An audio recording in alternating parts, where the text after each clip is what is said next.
Hello, everybody. Thank you for joining us today. We have a pretty cool presentation that Jeremiah is going to be going through in regards to presentation tools for planting plans. He's going to go through a couple of different tools that LandFX offers to not only expedite but also make your plans pop. So he's been preparing for this. It's going to be a shorter webinar today, but that'll give you more time to get back to work and doing what you're doing. So remember that we have the questions box, so feel free to shoot a question in there and I'll answer it through there, or send it over to Jeremiah so he can answer it live. But without any further ado, Jeremiah, take it away. All right, excellent. Thanks, Brian. Yeah, exactly as Brian said, this is going to be fairly quick. But at the end here, I'll get into some more advanced things, certainly for people who are even old hat land effects people, some little tricks that you might not know about. So we are going to get to some things beyond kind of the basics. Some of the real simple ones of, applying shadows, outlines, color render, and of course, SketchUp connection. So a lot that can be done with a planting plan. And again, in all these cases, we're working with an actual production working drawing. And just simply able to go back and forth. So, turn off the labels, throw it to 3D, come back, things like that. A lot of things those who are familiar with land effects are aware of. But like I said, at the end, going to get into some additional things and kind of show where we're also kind of going with even more stuff. Again, we are very easy to get a hold of. So everything you're going to see pretty much came from suggestions from users, from people showing me their plans saying, this is what I usually do, and it takes forever. Can you speed that up? I mean, literally that's what we get every day, and what you're about to see is a lot of uh, product of working from ideas like that. So, what I have here is just a very pretty simple little planting plan, actual production uh, plan. And one of the first and simplest things that isn't even really on the agenda is something of how easy it is to just simply edit a plant and perhaps crank that up or down in terms of the symbol. So to simply give it more of a working drawing look or more of a look for, let's see if I go into my evergreens, some of these have some nice look with their the different shading of the line weights. So just simply swapping some symbols very quickly can give a better presentation look. So maybe you can start with something simpler and then go with something a little more illustrative. But then right from there is shadows, frankly. And so from our planting toolbar, everything I'm doing pretty much for this presentation is that rendering part of it. And in the pull down menu, it's the rendering capabilities here. And that's pretty much what we're doing. This is all the presentation kind of stuff. But shadows is just going to ask what angle do I want them at. So maybe I want them at 45 degrees. That'd be, up and to the right. And all of our blocks have shadows built into them. And so I can just simply adjust that shadow angle. Maybe I want that at 90 degrees just to show, oh, now they're at 90. Want to turn the shadows off, easy enough. But let me go ahead and put it the default 135. And in this case, I'm going to freeze my labels. And two layers, one for the shrubs, one for the trees. So it's really easy to get all them off. Come over to my layout tab and see how it's going to look. Um, you have two options with the output of the shadows. One is to make sure your plotter is set up to lines merge. You can kind of see that this is showing a lines overwrite here. The shadow is directly on top of the other one. A little nuance there with the plotter. A little easier though with AutoCAD 2011 and beyond is to just go ahead and crank the transparency. So for instance, for just all my shadow layers there, which is the tree shadows and then the shrub shadow, and just set their, not their line weight, their transparency, like a 50% transparency, and done with it at that point. And so then we should have, if I can type my regen there, I think my page setup must not be showing transparency.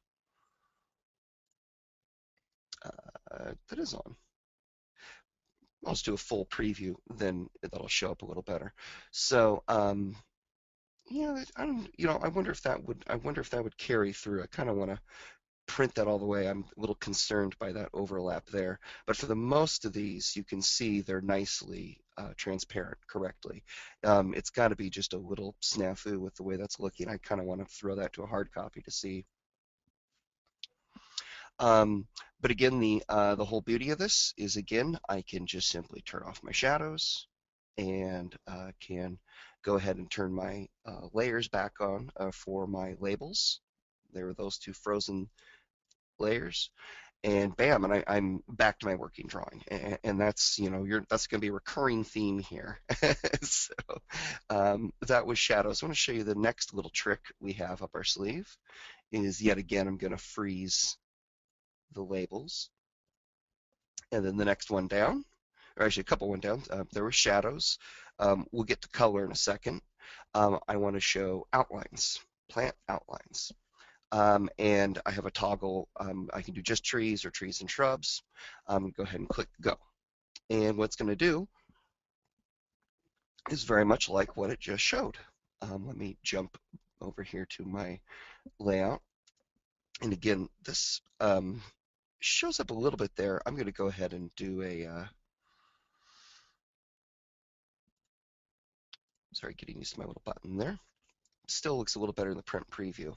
There we go. In my print preview, you can see what it did is I have a nice thick outer line just ever so beyond the edge of each symbol. And then all the inner line work for the symbols was half-toned.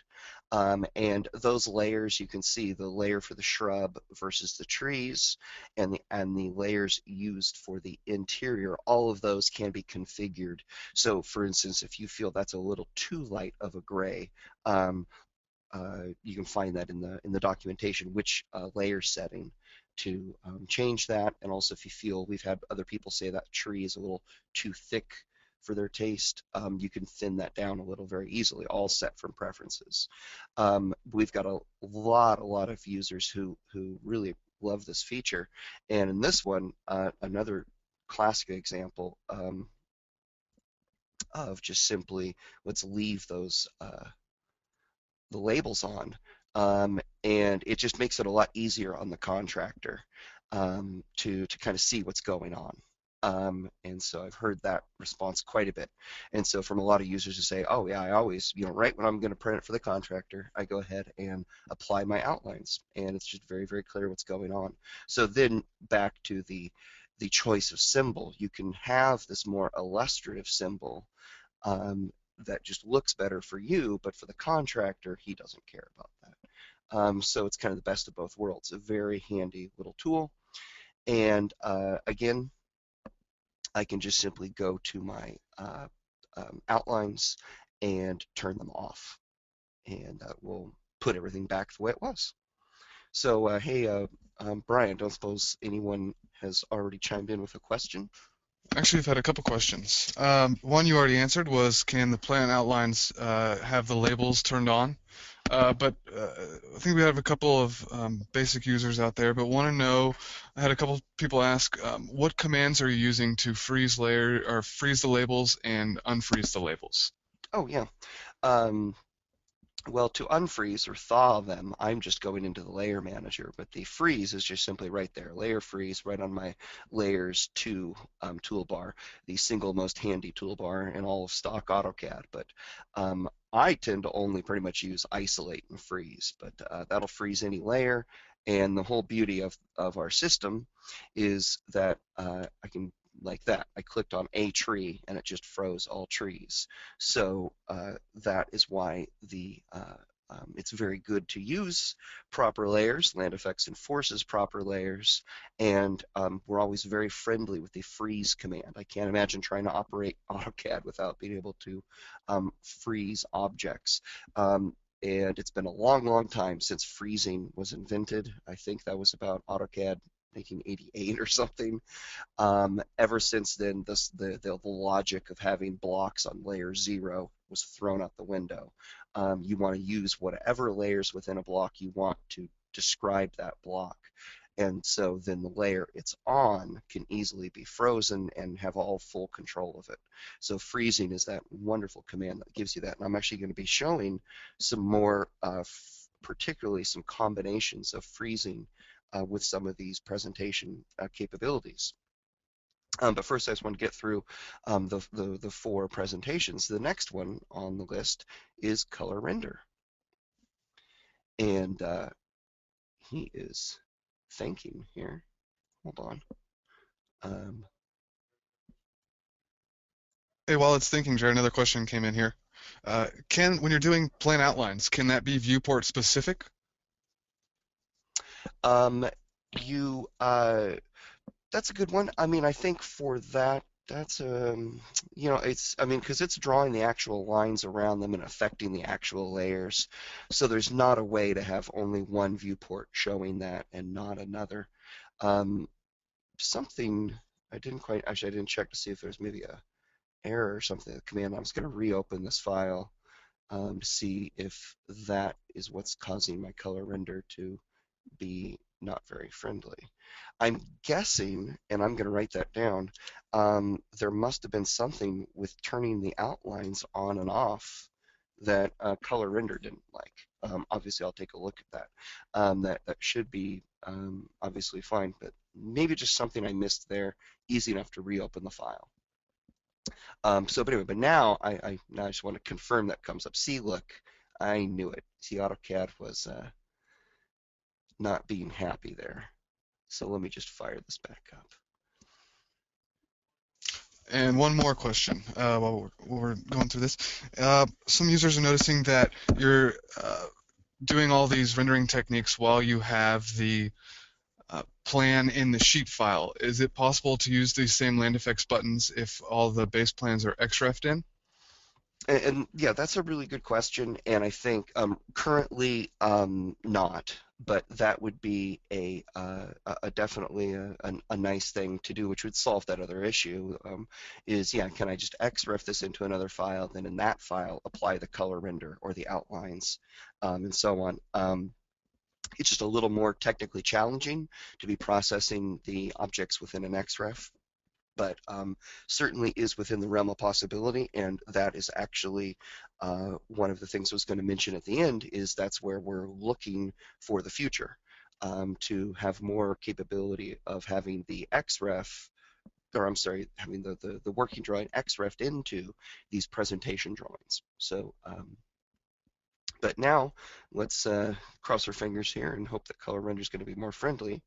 Um, as you can see, I already have all my plants already have their color symbol assigned, and that's again part of the beauty of having land effects, having the system, is all this data. So that plant has a color symbol as well as the 2D working drawing symbol, as well as the 3D symbol. So I'm able to be very, very fast. But let me just go ahead and click on one of these, and I will assign a different symbol. The basic hierarchy is kind of from simple to complex, within the very, very multicolored and flowered, and then the very complicated and multicolored ones kind of way down here, which actually I really like. So I'm going to swap him out for that one. And I just simply click OK. And you can see it's applying those in order of smallest to largest, which effectively gives me my Z ordering. And yet again, I will freeze my labels and come over here to the planting tab to kind of see how that looks.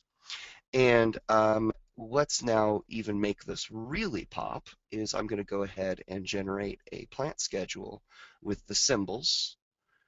And in this case, maybe I don't even really care about quantity to kind of streamline that schedule a little bit. And in fact, let's just not even have size. I just want a very, very simple, thin schedule here that I'll just drop in. And so you can see, um, so there we go. Get it to regenerate.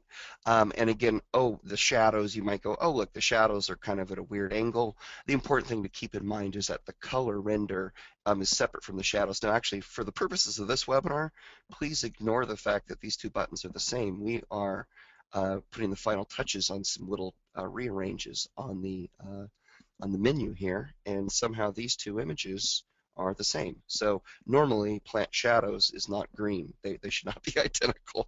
But if I go to plant shadows, I can tweak that angle. So I think for this, that's why 135 is the default. So that way it goes away from the schedule.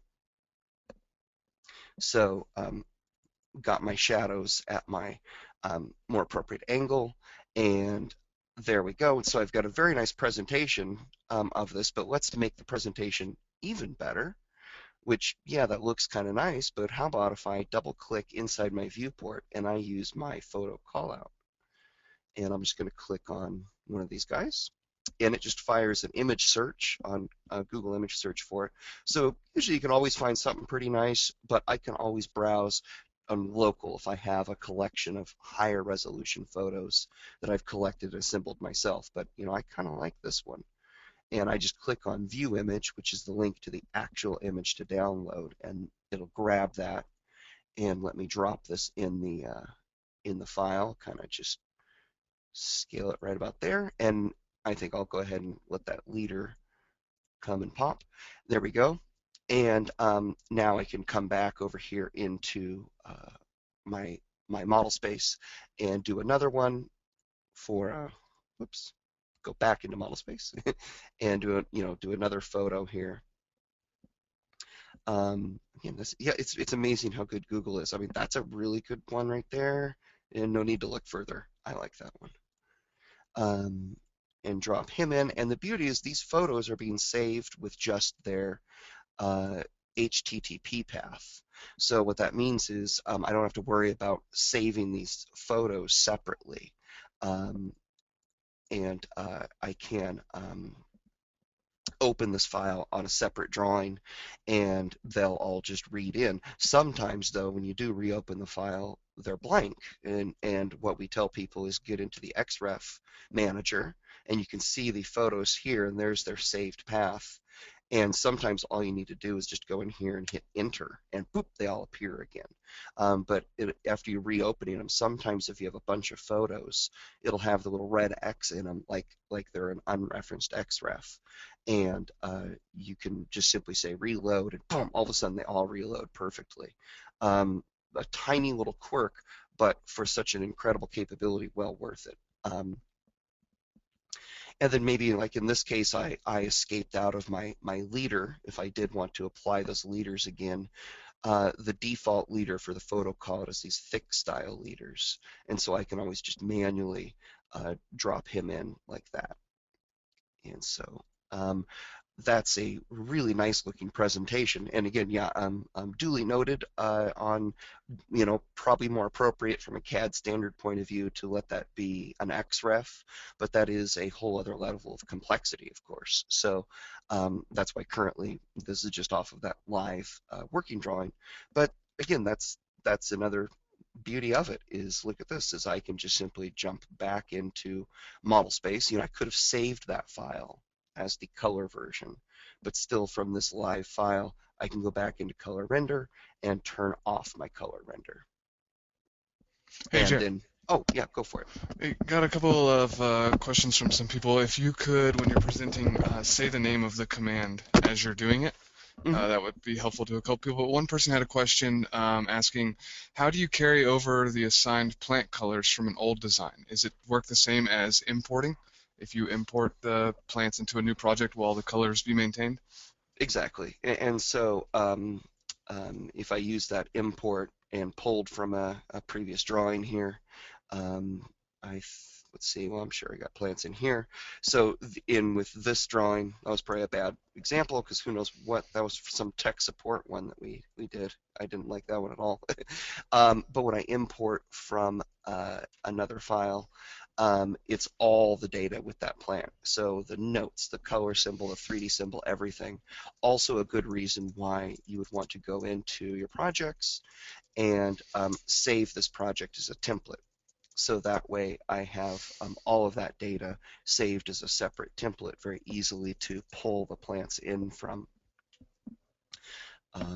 And so definitely you'll find that the real power users of LandFX do not just start with a blank project and click new, adding every plant from the master database. You're almost always importing from previous projects and templates. See, I should have a series of templates established here for design styles, looks and feels, certain clients' preferred palettes, and so on. So that way I'm gaining all of that efficiency gains that the software can offer.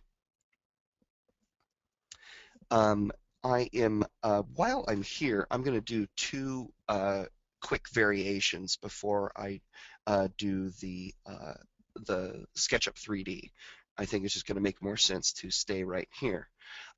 So one thing I'm going to do is a couple little things is I want to just show off for this purposes of this drawing, it's not the best example, so I'm going to basically isolate just the street trees here to show something that I can do. So what I'm going to do is I'm going to use my highlight plant tool, and I'm going to click on those street trees, and I have a command line S to select. So I can select them like that, and actually I should first make my layer. Sorry, let me make a layer here. I want to make a new layer, and I'm going to call this L plant isolate. So I've got this new layer. So now let me highlight these and select them, and I'm going to move them to that layer. If I can find it. Where did it go? Hold on, hold on. I did create that layer, didn't I?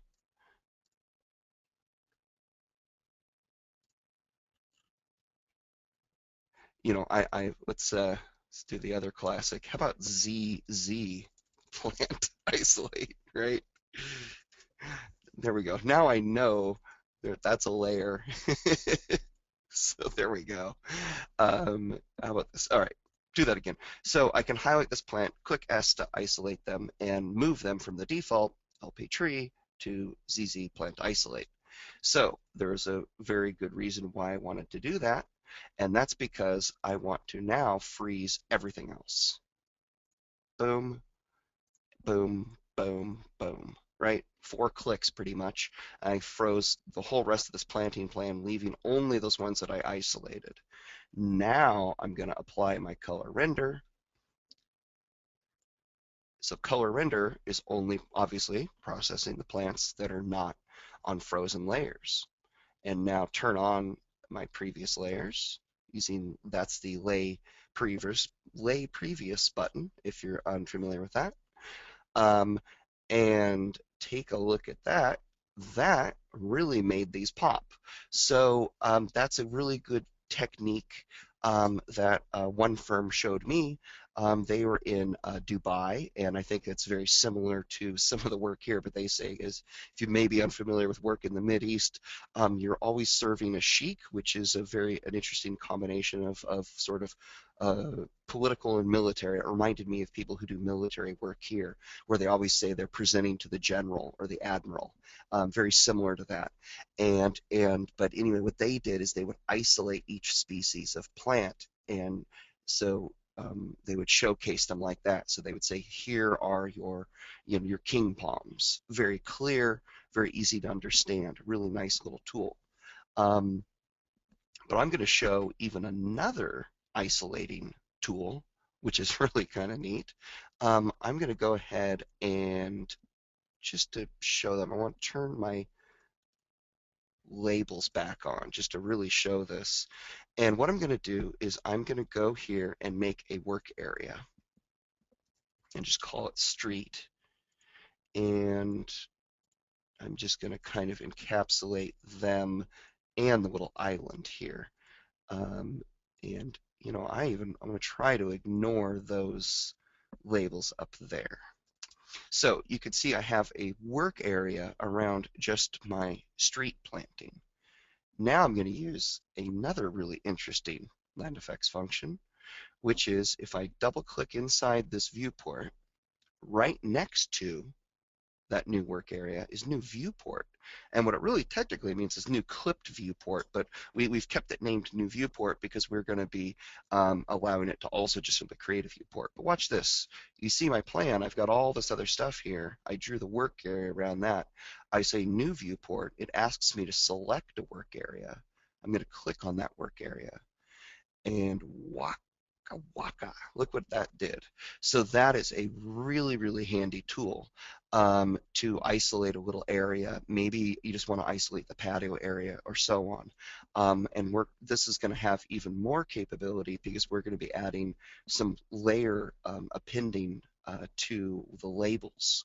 So it'll be a little easier if some of the labels do overlap work areas. But that is a very, very powerful tool to accomplish that. And if you're wondering, if you think the boundary is looking a little janky, that's because you'll see I did have to set my viewport to a plotting color so that I can at least see it when I have my line weight or my plot cells turned on. But if you have your We viewport got on a a non-plot layer, it won't look. But I'm sorry, yeah, you have a question. yeah, we got a good question. Was now that you've created that viewport, are you able to generate a schedule showing color symbols of just that area? Um, well, when I generate a schedule, it is going to look, it is going to, I'll show you. It's going to bounce me back to model space, asking me to select a work area because it detected work areas. So I could click on him, and it saw that color symbols were turned on, so it did put in the color symbol for everything. So that's an interesting comment as well. What if I wanted only this one color? We're getting into some really complicated nuances there. But the important one is the schedule is showing only what's within that work area. Um, so pretty darn close to what's showing here on the plan. It's good to note that freezing layers, like that, moving a plant to a different layer to isolate it and freezing other ones, that freeze capability will apply to color as well as the shadows. So sometimes you don't want the shadows to apply to some things, also to the schedule. So it gives you a lot of capability. Basically, it's trying to be intuitive. So if you have some layers frozen, Land Effects is essentially going to ignore them. And then I was going to go ahead and show SketchUp if there weren't any other questions.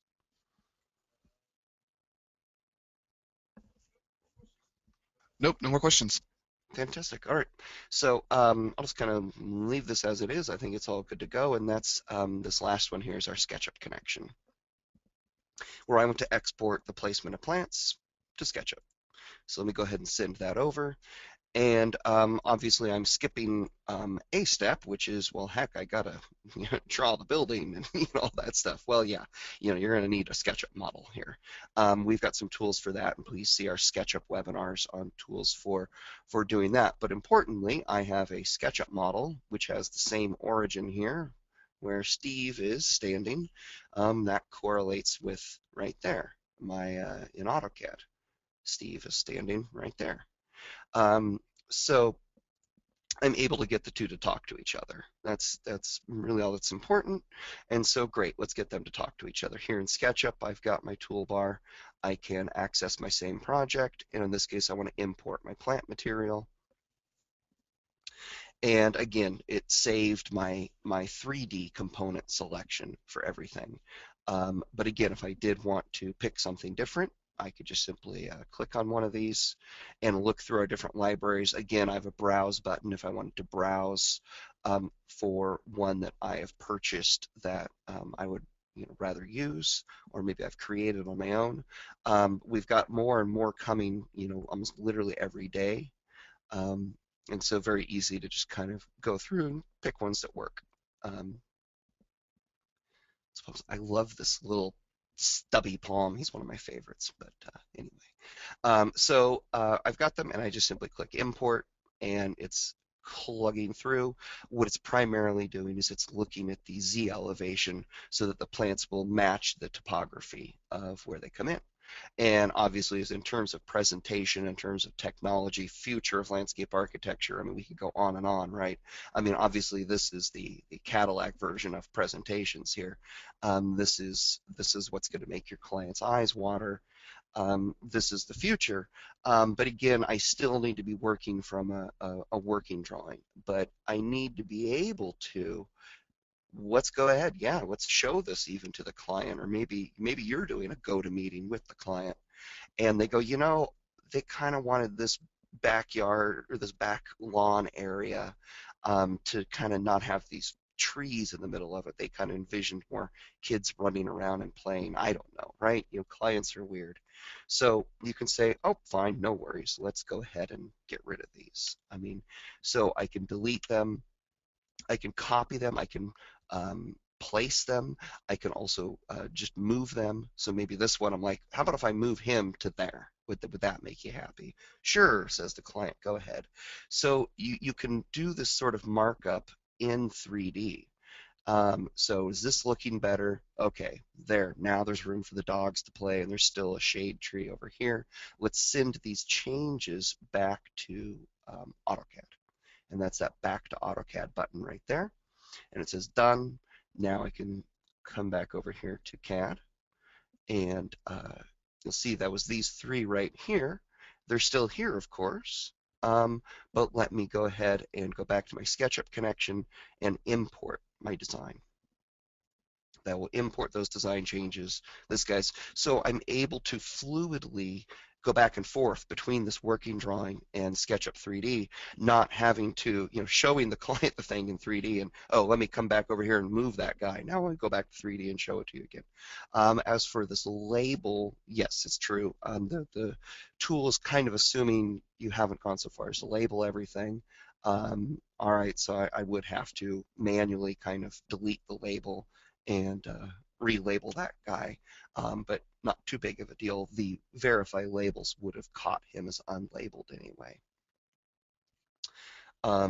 So look at that, right at 30 minutes, and that's pretty much my presentation. Let's hope there's some questions, Brian. Yeah, we do. A couple people chimed in and said that if you can go over the SketchUp thing just one more time, a little bit slower.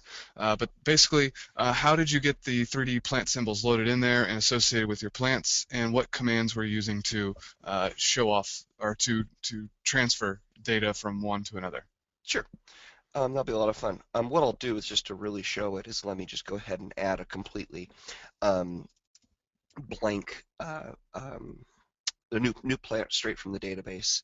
Sure, nice big old king palm, right? So being just added, it doesn't have a symbol, doesn't have a color symbol, doesn't have a SketchUp symbol. So we're going to go ahead and give him a nice palm-looking symbol. This is a metric plan, that's why it's in meters. Let's go 5.5. And go ahead, and I'm going to go ahead and just simply place that palm. And I'm purposely going to place through here because I want to show there is some topography changes in on the SketchUp side out in this area here. Okay, there we go. So I got a bunch of those. So for that SketchUp connection, again, that's from the planting menu right there. So we've been exclusively just right in this area of the rendering capabilities of planting. And in the SketchUp connection, first of all, I might need that plugin. So there's a link there to download the SketchUp plugin, which is a separate installer because of the nature of where SketchUp installs their plugins and how many versions there are and different users. So it can't be just an integral part that installs with land effects. It is a separate installer. Well, there's the button for it. The send layer command is to get the line work over. We've already taken care of that. I'm just focusing on sending the design back and forth. That's what this webinar is about. So I'm going to send my design over, and now we come over to SketchUp. And here in SketchUp, you can see, so now you can probably see better why I placed them all in there, is I've got all these topography little hoop-de-hoos in here. And here in SketchUp, we have our same toolbar where, again, I have my projects. I can confirm I have the same project, and I can go to import, and there's my king palm, which doesn't have a symbol. So I can click on him and pick for him a nice symbol. We've got a goodly number of ones. Oh, I love this multi-trunk, by the way. That's a great one. Again, I do like Stubby, but he's not a king palm, is he? But I'll go ahead and grab one of these little nice little canted. And so you can see it just downloads that on the fly. It's all ready to go now. That was pretty easy. And I click import and chugging along. So of course, even though I still had all those ones in here, remember I just panned right over, right? It just kind of verified they're all in the right place and everything. And here's my guys. And one of the things I love about that symbol is you should be able to see, in addition to matching the topography, all of these guys were randomly rotated and are plus or minus 20% actually in size. So you can see this variation. Heck, it looks like Beverly Hills, right? But that's, so it doesn't look so machined. And so there's my little guys. Turn on my my shadows, and there we go. Well, let's set up a bench right there, right? And so again, I can copy these, I can move them, delete them, and then send my changes back to AutoCAD using the little red arrow going back to CAD there. So hoping that answered the questions. If not, definitely in our webinars, we've got now, I think, 3 different webinars on the website that really show the SketchUp connection in depth. So I was just trying, and because we did some of those even recently, this is just a minor part of this webinar, but obviously that's definitely the beauty of the software, right? I'm using my preferred platform for 3D SketchUp. I'm using my preferred, well, I would say necessarily preferred, but certainly, preferred in terms of easier to communicate with clients, easier to train people, easier to hire people, easier to download little AutoLisp scripts if you need to. I mean, everything about AutoCAD is it's the standard. It's the VHS of CAD. It may not be as good as Beta Max, right? Remember good old Beta Max? But it just simply, it has the standard to it, and then that makes it better in and of itself. So similarly with SketchUp, in our industry, a lot of people will claim that Rhino is better for doing 3D renderings. You know what? Sure, it may be better for designing solids. Okay, but you know what? I can jump into my 3D warehouse and I can search for anything imaginable. I want a semi truck. And it will search, and there we go. I can drop one in just like that. Hopefully this one's the right size. Sometimes I grab one and they're like giant, but nature of the beast with downloading something for free, but in most cases like that, there we go. I got something, and I didn't have to draw it from scratch or buy it from formfonts.com. But all the additional render engines and everything is why SketchUp is so ideal. So again, while SketchUp, oh yeah, it only has one light source, and that's the sun. Well, that's great for shade study. So it satisfies that requirement. If you want a true ray trace multi-lighting engine, you can add that on to SketchUp. So maybe SketchUp out of the box isn't the perfect engine, but it can be added onto to make it really, really amazing. It can pull off pretty much anything that you want. And similarly with AutoCAD, I mean, you see a 3D, or I mean a color symbol like that. most people are still going to Photoshop to pull that off. Well, why not do that inside of AutoCAD? Again, is AutoCAD the ideal colorization engine? No, Photoshop probably still is, but this is fast and it works, and so that makes it now more ideal than going to a separate raster engine like Photoshop. But I sense I'm just rambling. Brian, stop me here. Any other questions? Uh, yeah, so we do. So a couple people were curious about the SketchUp connection and wanted to know what version of SketchUp you're running and what is the cost of that, and in terms of how to access the LandFX plugin from the SketchUp warehouse. Can they install that on a free version of SketchUp, or does it have to be on the Pro version? I mean, yeah, it'll install for the free version, but just like I always say, is I mean, you're a professional. You should buy your professional tools.